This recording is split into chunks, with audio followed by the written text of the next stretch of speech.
Halo, apa kabar teman-teman? Jumpa lagi di sini dengan Mancil di Deep Blue Channel.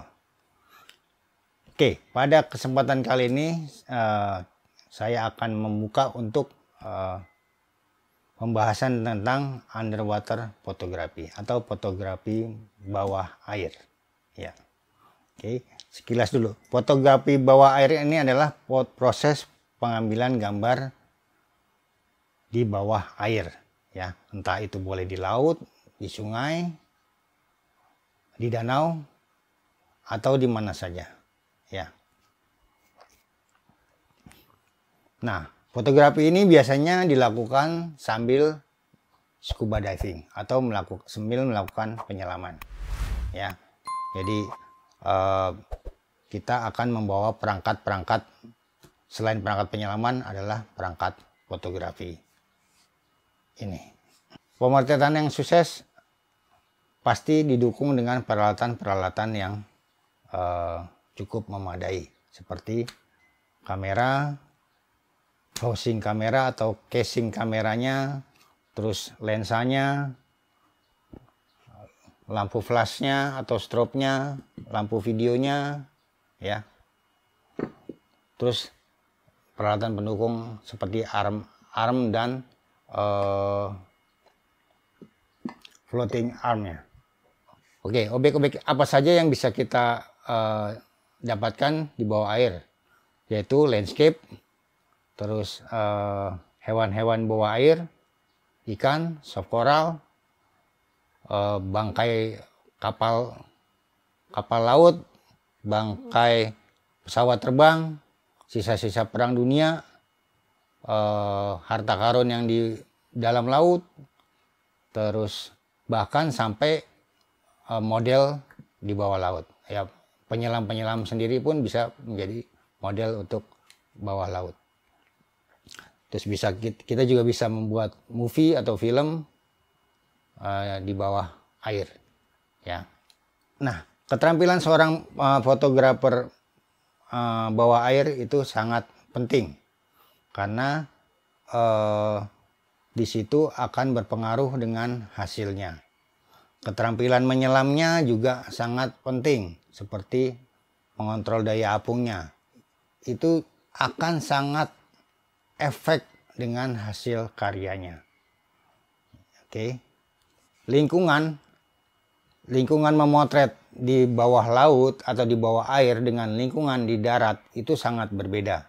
Ya, oleh karena itu, kalau di bawah laut itu, di bawah air itu semua penuh dengan keterbatasan. Nah, oke, sekarang kita akan bahas perbedaan mengenai memotret di permukaan, ya, atau di darat dengan motret di dalam air. Kalau memotret di darat, itu kita sangat hampir bebas. Artinya, kita bebas bernapas semau kita, nggak akan kehabisan. Sangat dimudahkan ketika kita memotret di darat. Apabila kita kehabisan memori, kita bisa tinggal beli di warung atau tinggal mengisi atau tinggal mengganti. Maksudnya tadi warung, kios-kios yang khusus menjual fotografi. Terus apabila kita butuh bantuan, kita tinggal teriak, ya. Apabila kita lupa membuka tutup lensa, kita bisa tinggal buka. Nah, kalau di bawah air, semua banyak sekali keterbatasan. Contohnya adalah satu, keterbatasan udara. Udara kita cuma bisa mengandalkan yang ada di tabung kita. Ya. Yang berikutnya, apabila kita harus benar-benar mengecek semua peralatan penyelaman kita dan peralatan fotografi kita sebelum turun. Contohnya, kita harus memasang kameranya terlebih dahulu dengan proper. Ya, lensanya sudah dibuka atau belum, memorinya sudah diisi belum, baterainya sudah di full, casnya sudah di full penuh atau belum. Karena kita tidak bisa seenak kita mengganti lensa di dalam air. Kita tidak bisa seenak kita mengganti memory card di dalam air. Karena ya semua terbatas, semua sudah di-seal dengan casing kameranya. Jadi kita kalau mau ganti apa-apa sesuatu, kita harus naik ke permukaan terlebih dahulu, dan itu sangat merepotkan sekali. Sekali kita mengalami kesalahan, kita tidak mengisi memorinya penuh, ya udah, kita udah nggak bisa motret lagi, ya, karena semua perlu waktu. Ketika ingin menyelam, semua dibatasin. Ketika kita menyelam untuk memotret di bawah air, lingkungannya sangat berbeda. Kita bisa kena arus, ya. Terus kita tidak bisa komunikasi seenak di darat. Kalau kita minta tolong tinggal, woi, gitu kan, di darat nih. Kalau di laut, teng teng teng teng dulu atau tuet tuet dulu. Terus kita tanya, belum tentu dia yang kita ajak bicara pun ngerti, gitu ya. Ya kalau misalnya sudah sering menyelam bareng, mungkin akan ngerti ketika, oh ini rusak apanya, itu bisa. Ini yang nggak jalan apanya, nah itu kita bisa langsung kita betulkan di dalam air. Nah, ada lagi jarak pandang. Jarak pandang di dalam air itu berbeda sama di darat. Di darat kita bisa, kalau cerah di darat kita bisa mungkin berapa kilometer ya, kita bisa melihat tuh. Tapi kalau di laut tergantung kondisinya, ada yang cuman jarak pandang 1 meter, ada yang 5 meter, ada yang 10 meter, ada yang 30 meter. Oleh karena itu, di kamera bawah air itu tidak ada sama sekali lensa-lensa tele. Karena sangat-sangat mustahil untuk dipakai. Ya, sangat sulit sekali kalau untuk fokus-fokus yang sangat jauh.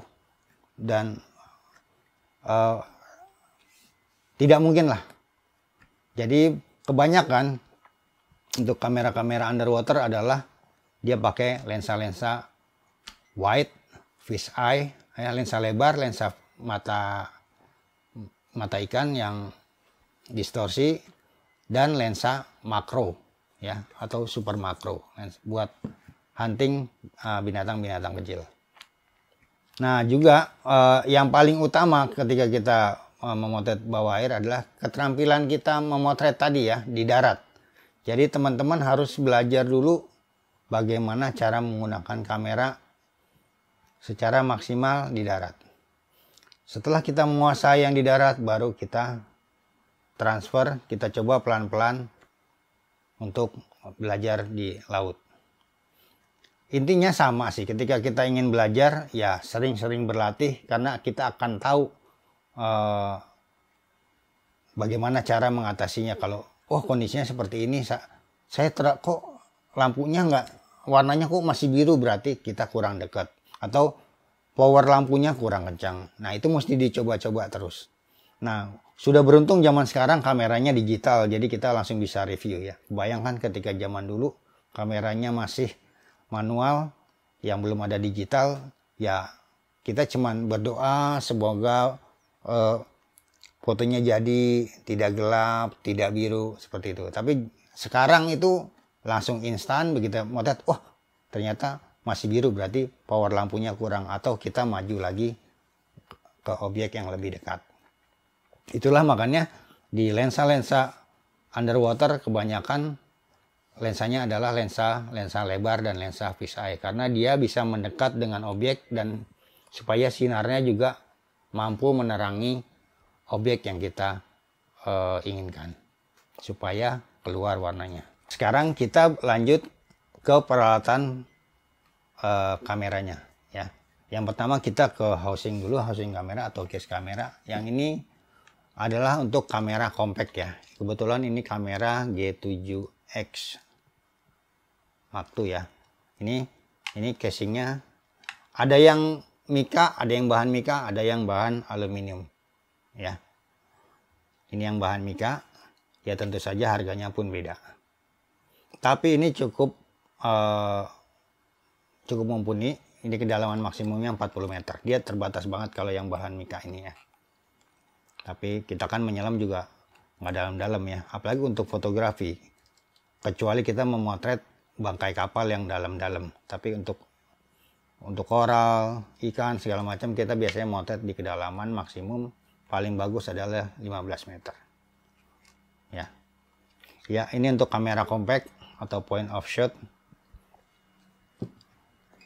Kebetulan yang ini ada lagi.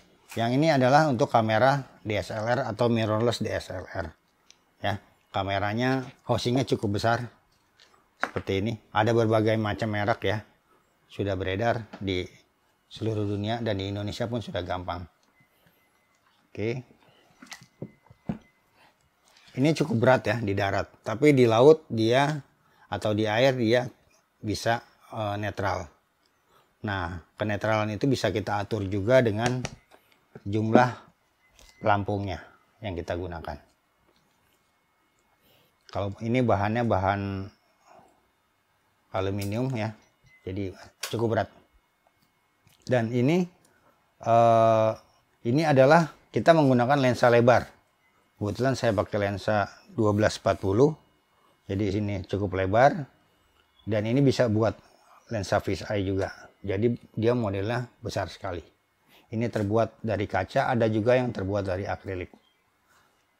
Ya, ini yang terbuat dari kaca, jadi cukup berat banget. Oke. Nah, ini yang berikutnya adalah port buat makro. Jadi kalau kita memakai lensa makro 100 mili atau 60 mili atau berapa mili, kita tinggal ganti dom ini dengan dom yang port ini, makro port ini. Ya. Nah, kalau buat yang point of shot dia bisa pakai ini aja bisa, atau ada tambahan lagi lensa wide atau lensa super makronya untuk dipasang di depan. Oke, yang berikutnya adalah ini adalah lampu ya, ini lampu video. Kalau teman-teman suka video atau foto makro, cukup lampu video seperti ini. Dia lampunya lampu yang menyala terus ya. Ya, lampu gitu. Oke. Yang ini adalah strobe atau flash strobe ya. Dia akan seperti lampu kilat, seperti kalau di darat ya. Di darat tuh banyak merek-merek, ada Canon, Nikon ya, seperti itu, yang dia bentuknya seperti lampu kilat. Dia berbeda. Ini khusus untuk fotografi, memotret, karena objeknya menjadi freeze ya atau diem. Ini juga banyak tipenya, dari kekuatannya sampai bentuknya ya, sampai kebutuhannya dan kemampuannya berbeda-beda. Nah, kita tahu ketika memotret kenapa kita butuh lampu-lampu ini ya, untuk menetralisir warna ya. Ketika kita menyelam semakin dalam, warna merah, warna orange, warna kuning itu akan cepat hilang. Di kedalaman 5 meter udah mulai hilang. Makanya kita harus menetralisir warna biru itu dengan lampu flash ini atau lampu video ini, supaya warnanya menjadi kembali normal. Yang merah tetap merah, yang orange tetap orange. Kalau kita tanpa menggunakan lampu ini memotret atau membuat video di dalam air, hasilnya pasti akan biru semua. Oke, yang berikutnya adalah kabel. Kabel ini akan menghubungkan, biasanya kabel ini untuk strobe atau flash strobe ya, buat di kamera. Jadi kita koneksi, hubungkan ke housingnya, lalu ini kita hubungkan ke lampunya seperti ini. Nah, kabel ini sangat diperlukan. Ada berbagai tipe kabel. Yang ini tipe kabel elektrik, yang ini adalah tipe fiber optik ya. Ini fiber optik. Nah, fiber optik ini bekerja berdasarkan trigger yang menyala dari kamera. Jadi ketika memencet shutter kamera, dia akan nge-flash di sini, dia akan nyamber dan nyambung ke sini. Ini ada. Akhirnya ini akan menyala. Gitu sistem kerjanya untuk kabel fiber optik. Nah, ini pilihan-pilihan buat teman-teman ketika memilih perangkatnya ya, mau yang model elektrik begini, manual elektrik, atau model fiber ya, fiber optik. Lalu ini ada arm ya, ada berbagai macam arm di sini ya. Ini arm semua ya. Ya, biasanya saya lebih suka yang model bola-bola gini buat koneksinya. Ini biasanya nyambungnya ke lampu ya. Ini arm model YS lah istilahnya, dibilangnya adalah YS atau CNC ya. Ini kenapa gendut gini? Oke, itu bukan karena banyak makan ya. Ini fungsinya adalah sebagai pelampung. Oke, jadi arm itu difungsikan juga sebagai pelampung untuk kamera kita, supaya kita tidak keberatan di bawah air. Yang ini arm yang tanpa pelampung ya. Jadi ada beberapa pilihan. Nah, nanti untuk fungsinya segala macam lebih lanjut akan saya jelaskan mengenai fungsi-fungsi dari arm ini ya. Nah, ini yang besar gini makin beda, dia makin pelampungnya makin kuat. Oke. Nah, saya kalau setting kamera biasanya menggunakan pelampung ini secukupnya supaya kamera yang kita bawa tidak memberatkan kita di bawah air. Kamera kita akan mengapung seperti badan kita terbang begini. Jadi kita nggak perlu bawa-bawa. Jadi ngapung, kalau mau itu tinggal dorong aja. Ya. Oke. Lalu di sini ada klem. Ini klem buat penyambung dari arm tersebut. Ada yang model 3 lubang, ada yang model 2 lubang. Ya.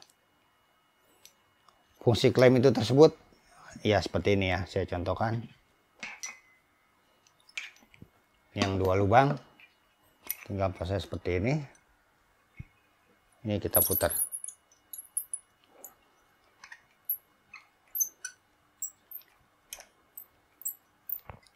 Ya, ini. Kalau mau dikencangkan tinggal kencengin aja. Tuh. Ini fungsinya dari klem. Kenapa ada yang 2, ada yang 3? Kadang-kadang kita butuh cabang buat yang satu buat arm yang floating, yang satu buat lampunya. Jadi kita dimudahkan lah. Ya.